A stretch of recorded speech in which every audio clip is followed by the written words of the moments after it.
Hi everybody, welcome back to Sunshine Soap and Candle Company. Today I'm going to be sharing with you how to make a botanical melt and pour soap. Back in October of 2022, I shared with you a melt and pour botanical soap making video, and today I'm going to be addressing some commonly asked questions from that video, also sharing with you which botanicals work best in your melt and pour soap and how to get your additives to evenly suspend and be distributed perfectly throughout your soap. I'm going to go ahead and place the recipe down below in the description box so you can replicate this if you like, but if you would like the full written step-by-step tutorial with the recipe included in one convenient downloadable PDF, please head on over to my Patreon campaign. This one will be available at just the $5 level, and you can find the link also in the description box below. If you haven't had a chance to check out my campaign yet, I really hope that you will. There are almost 700 posts for you to access upon sign up. There's really so much to take advantage of over there, so I hope that you'll make August your month to come on over, see what it's all about, and become a member. All right, let's get started. All right, so we're going to start off by cutting up our melt and pour soap base for this formula. Now I'm going to be making two different designs. So today we're going to be using these cute little sunflower molds. I've had these for a long time. I rarely use them, so this is a great one to use these molds. And then I'm going to be using these little rounds here. So we're going to make two different designs, and this is really important. So if you're going to be using any sort of additive in your melt and pour soap, like an exfoliant, like poppy seeds or walnut shells or apricot kernel shells or botanicals, you want to make sure that you're using a suspension base melt and pour soap. So today I'm using some crystal soap based melt and pour suspension base by Stevenson. You can get this at Candle Science. This is a great one for suspending additives. It works really, really well. If you use a regular melt and pour soap and then you add your botanicals in or your poppy seeds, they will either sink to the bottom or float to the top of the soap. They will not suspend throughout. So if you want it to have a very suspended, even distributed look, you need to get the suspension base. Now it looks a little cloudy right now, but after you melt this down, it does become more clear. So we're going to go ahead and cut this up now. So today we're making about 58 ounces total of soap between both molds, and this is exactly the amount I need here, but I'm just going to cut it up into little chunks that are easier to melt down.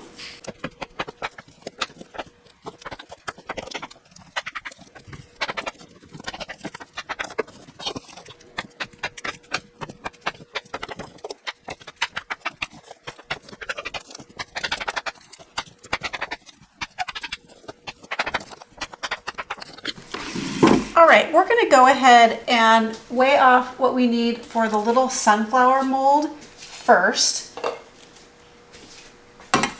So that one requires 30 ounces of melt and pour soap.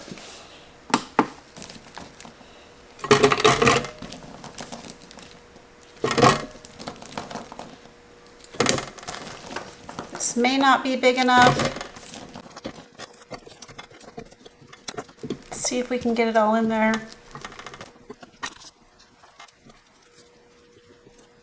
It's actually 29 ounces of soap. We're going to be adding in 29 ounces of soap. Okay, so here it all is in here. It will fit in here once it starts to melt down. So I'm just going to kind of press it down so it doesn't fall out. But we're going to go ahead and microwave this 30 ounces of soap. We're going to do it on 1 minute burst right now until everything is melted down. I'm going to melt this on 1 minute bursts in the microwave, stirring in between bursts, and then I will decrease the time that I have it in the microwave to avoid scorching the soap. So you just want to make sure that you're taking it out, stirring it, and then as it's melting you can decrease the time to 30 seconds and then 15 seconds and so on until everything is melted down. Now this soap has a melt point of 130. I'm going to get it a little bit hotter than that probably in the 150, 160 range, so I can put my additives in and have time to work with it. So I'll bring you right back when this is all melted down. All right, my soap is all melted down now, and we're sitting right around 160 degrees. So one of the things with this particular base is if it's too warm, then your additives won't suspend properly. They'll just kind of start floating around to the top or the bottom, depending on what you use. So you just want to make sure before you pour it that your additives are suspending and not floating to the top or the bottom. So the first thing we're going to do is actually add some lemon essential oil. So today I'm using just some lemon essential oil from Wholesale Supplies Plus, and I'm using it at a ratio of 3% of the formula. So we're going to be using 0.9 ounces. I just love the smell of lemon essential oil. It's so bright and beautiful. So we're going to go ahead and get this in. Just a little bit more. There we go. We're going to go ahead and give that a stir to combine. And the lemon essential oil will tint the soap a little bit yellow. Just giving that a good stir, making sure everything is well combined.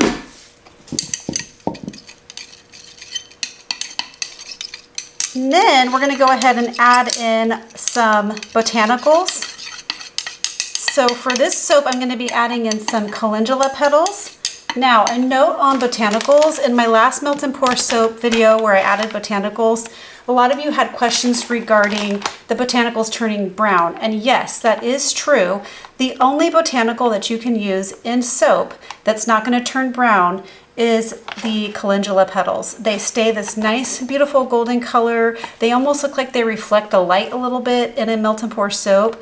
So this is a great one to use in soap because it doesn't turn brown. Any other botanical will turn brown. They'll stay a nice vibrant color for a couple days up to a week, and then they start to just lose their color and they look dead in the soap. So these calendula is your best bet if you want one that lasts. It's fine to add Botanicals. Other Botanicals, just know that they're not going to stay true to color after a little bit of time.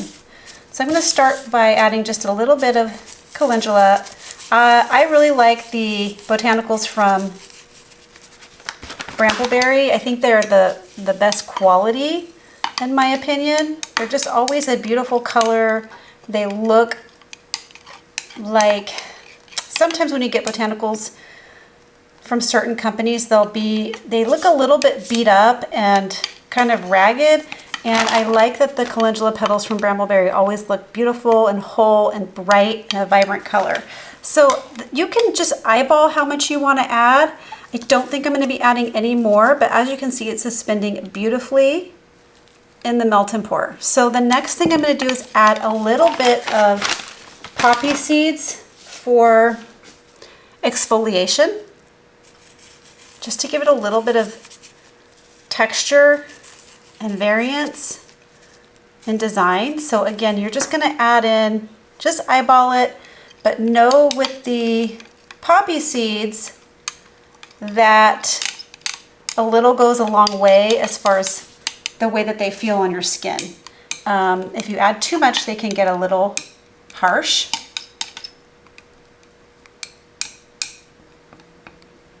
So I'm just going to add a little bit more for interest.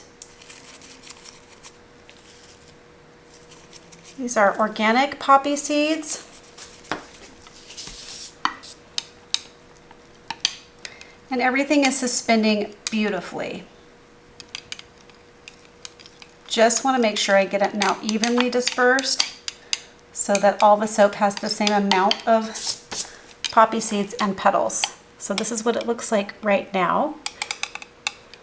So one of the downfalls with the Stevenson suspension base, although it suspends very beautifully throughout the soap, one of the downfalls, I just used a little rubbing alcohol to pop the bubbles on top. One of the downfalls is that it is not perfectly clear, like a crystal clear soap base. It's got a little bit, even after you melt it down, it gets much more clear, but it's not as clear after it sets up as a crystal clear soap base. So it's a little bit of a trade-off because you are getting that beautiful suspension quality, but you're not going to get a completely like crystal clear soap base like you guys have seen me use in the past. So I'm going to go ahead and spritz the bottom of my mold with some 99% rubbing alcohol. This helps to distribute the melt and pour soap evenly throughout the mold. I'm going to take a quick temperature read. For reference, it's sitting at 134 degrees. Perfect time to start pouring this into your molds. These are going to be so cute. So calendula is very well known for its anti-inflammatory properties, as well as looking very beautiful in your melt and pour soap.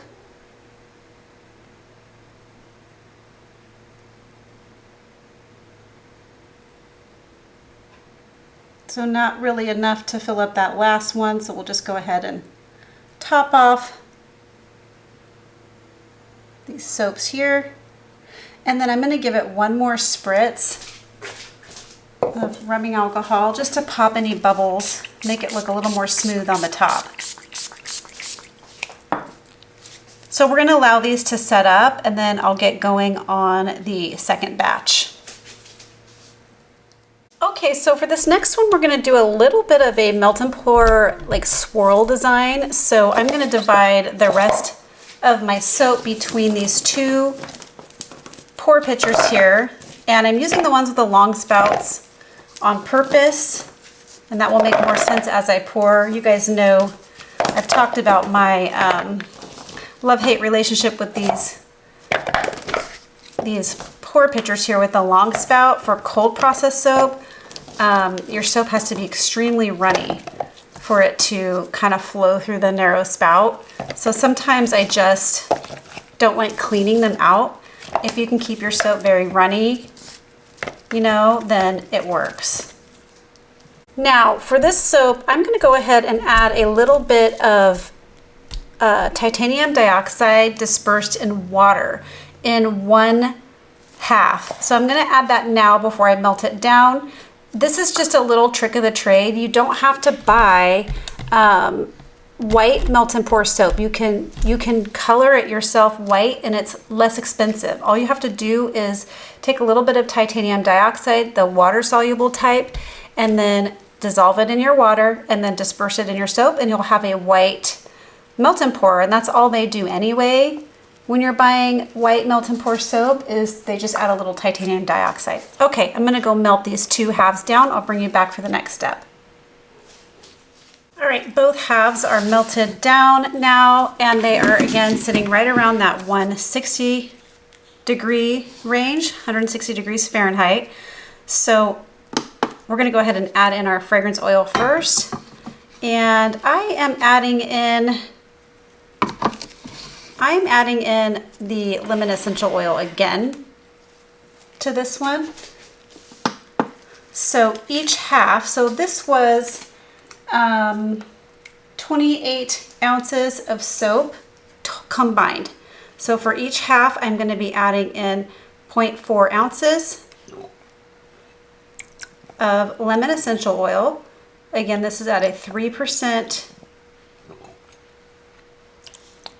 fragrance load. Actually, it's 3% of the recipe. 0.4 ounces in each half. So we're looking at 0.8 for the full 28 ounces of soap. Perfect. Now, I'm going to go ahead and give this a little bit of a stir before we put in our additives.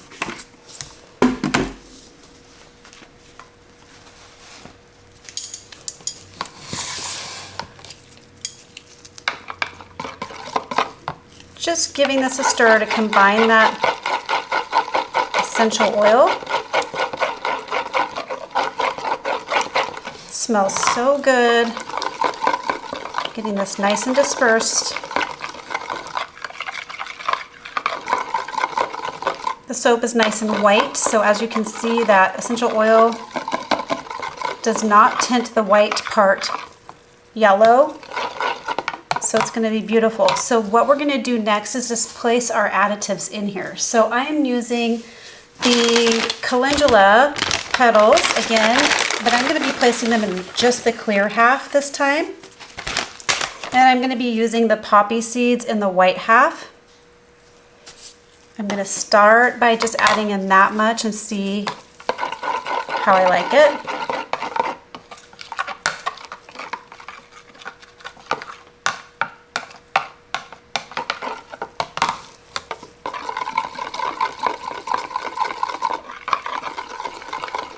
Okay, I think I want to add a little bit more to both.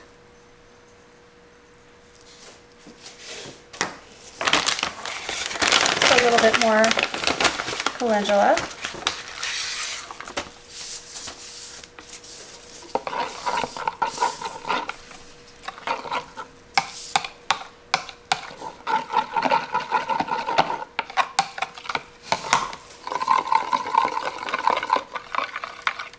I'm getting those poppy seeds just kind of well distributed. There we go. It's a nice contrast with the white to have those little black poppy seeds in there. Gonna do a little bit of a temperature read here. Okay, still sitting at right around 145.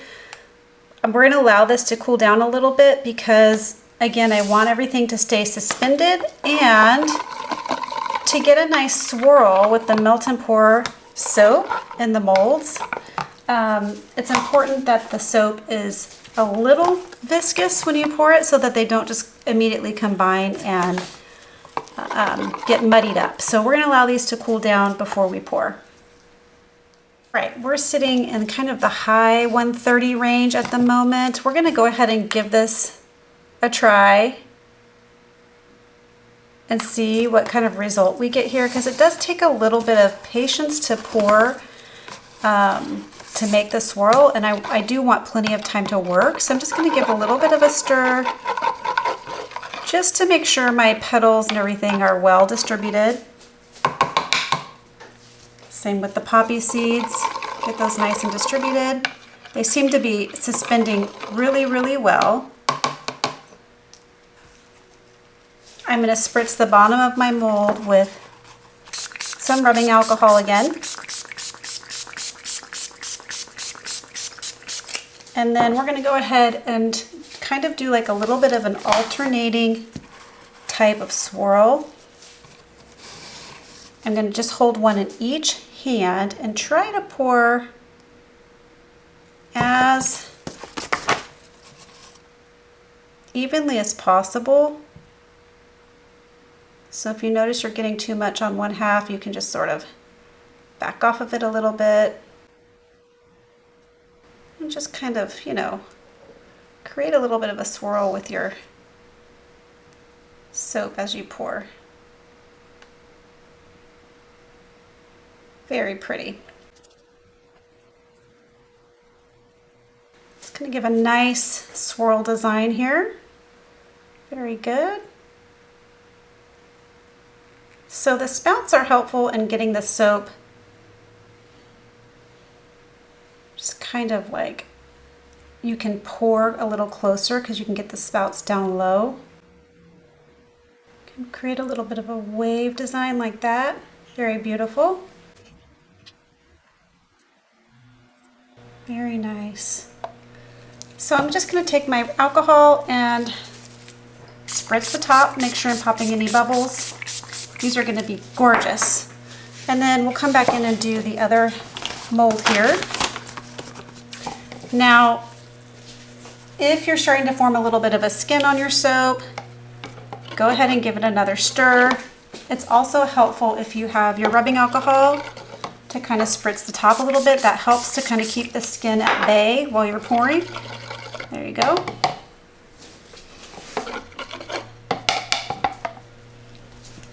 So this technique takes a little bit of practice. You just want to make sure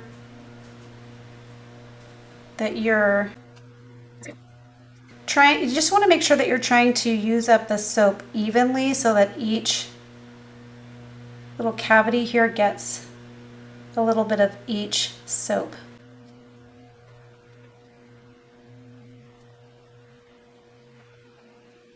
A little bit extra here.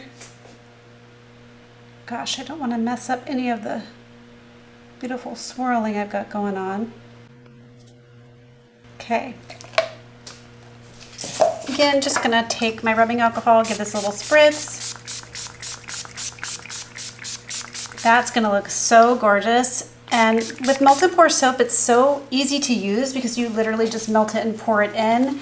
And you can make it look super fancy and like you put a lot of effort into it. And actually this does take a little bit of technique and effort as well, but this is something that can come together rather quickly. It doesn't have to cure for 4 weeks. It has a nice lather and it looks gorgeous. So I'll bring you back when these are ready to unmold. All right, these soaps have hardened up and they're ready to come out of the mold. They're actually still a little bit soft, but we're gonna go ahead and unmold them just to give you a good look at how they turned out. Let's do this one first.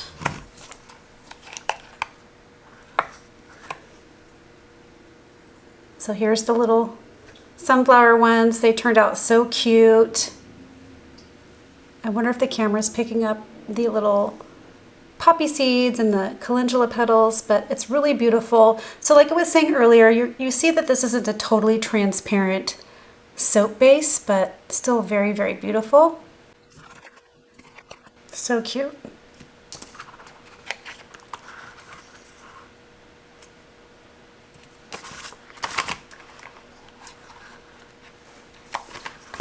I love the shape and size of this one. Perfect for the palm of your hand. Smell really good, fresh.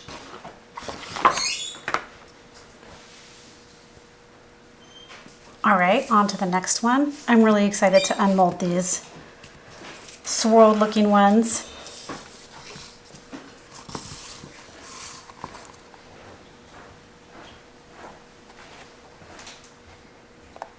A little on the soft side still, but really beautiful.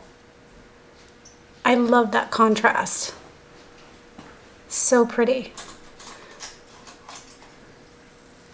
And those calendula petals, like I said earlier, they're gonna stay gold looking the whole time.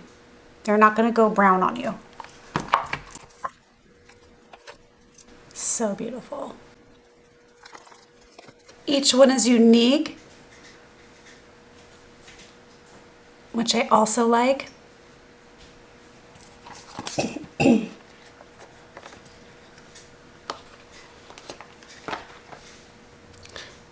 Just a nice, easy project that looks fantastic. These would be a great gift, especially in the upcoming fall and winter seasons coming up.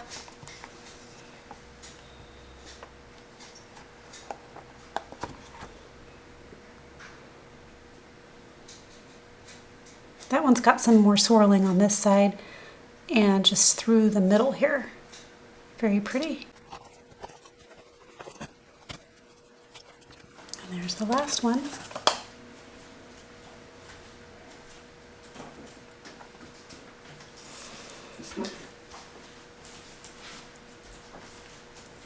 So there you have it, everybody. That's how you make a beautiful botanical melt and pour soap project with suspending botanicals and additives.